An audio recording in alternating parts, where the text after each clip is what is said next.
Welcome to Cook with Prasanna channel and click the bell icon for more videos and subscribe to my channel. మొదట రొయ్యల్లో ఉప్పు పసుపు వేసి clean చేసి పక్కన పెట్టుకోవాలి. బియ్యపిండి, శనగపిండి, కార్న్ ఫ్లోర్, నూనె, పసుపు, కారం, ఉప్పు, అల్లం వెల్లుల్లి పేస్టు, నిమ్మకాయ. మనం మొదట ఉప్పు పసుపు వేసి క్లీన్ చేసి పెట్టుకున్న రొయ్యలు ఉన్నాయి కదా, వాటిల్లో నుంచి నీళ్లు లేకుండా రొయ్యల వరకు తీసి ఒక తవ్వ తీసుకొని అందులో వేసి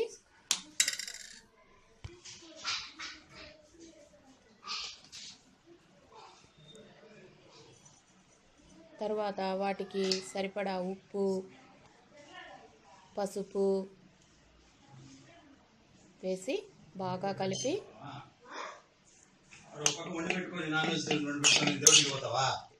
శుక్రవారం పోదాంలే భాస్కరా.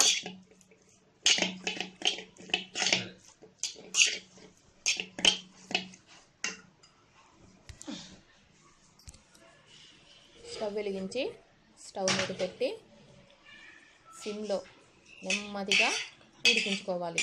చూస్తున్నారు కదా, నేను ఒక్క రవ్వని కూడా నీళ్లు వేయలేదు. ఇలా నెమ్మదిగా కలుపుతూ ఉడికించుకోవాలి.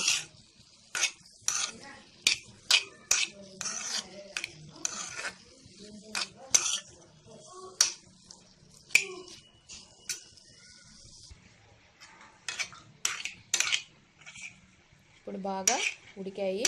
చూడండి, వాటరు పూర్తిగా బయటకు వచ్చేసింది. వాటిలో నుంచి మనము ఆ వాటర్ని యూజ్ చేయకూడదు. యూజ్ చేస్తే మనకి నీసు వాసన వస్తుంది మనకి. అందుకోసం వాటర్ యూజ్ చేయకుండా మనం ఉత్త రొయ్యల్ని తీసుకోవాలి ప్లేట్లోకి. ఇప్పుడు స్టవ్ ఆపేసి ఆ రొయ్యలు బాగా చల్లారిన తర్వాత ఆ నీళ్లు లేకుండా రొయ్యల వరకు ఒక ప్లేట్లోకి తీసుకోవాలి.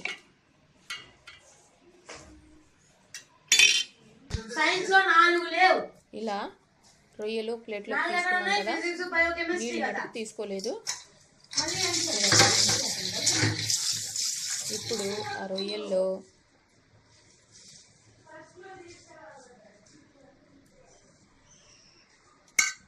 అల్లం వెల్లుల్లి పేస్టు,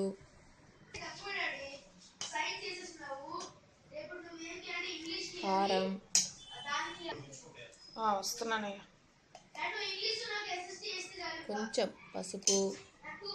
అంటే మనం కలర్ వేయట్లేదు, నేను కలర్ కోసం వస్తుంది కదా, అందుకోసం నేను కొంచెం పసుపు వేసుకుంటున్నాను. మళ్ళీ ఒక స్పూను ఏం మాట్లాడదు, కామ్ ఉండదు పిల్ల. 2 స్పూన్లు శనగపిండి,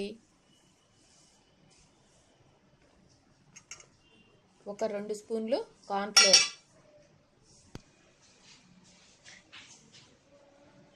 ఇప్పుడు వాటికి సరిపడా తగినంత ఉప్పు, నిమ్మకాయ హాఫ్ తీసుకొని దాని రసం అందులో పిండుకోవాలి.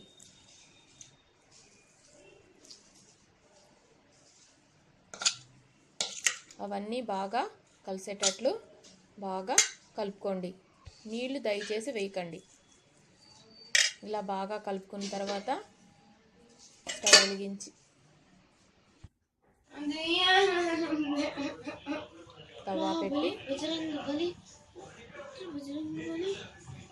కొంచెం ఆయిల్ వేసుకుంటే సరిపోతుంది, మరీ ఎక్కువ అవసరం లేదు.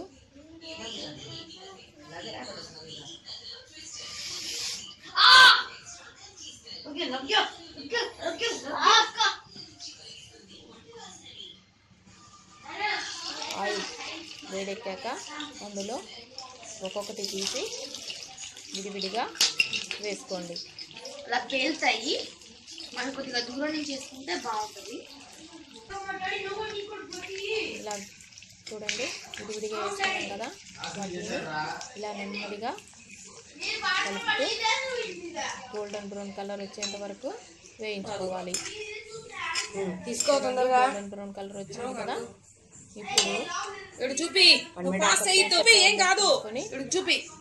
మమ్మీ నాకు చాలా జరపకూడదు తెలుసా నీకు? ఫస్ట్ ఆఫ్ ఆల్ ఏం కాదు నీకే తెలిసింది. వస్తుంది. అందుకోసం ఒక పేపర్ టవల్లోకి తీసుకోండి.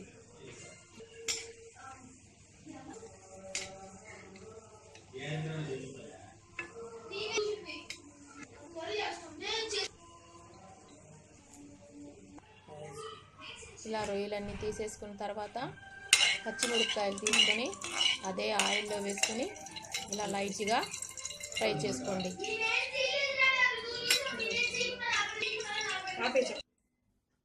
తరువాత ఒక బౌల్ తీసుకొని మనం వేయించుకున్నాం కదా రొయ్యలు, వేయించి పెట్టుకున్న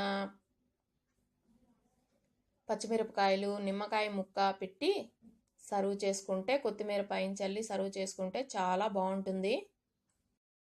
Thank you for watching and please subscribe to my channel and see you in my next video.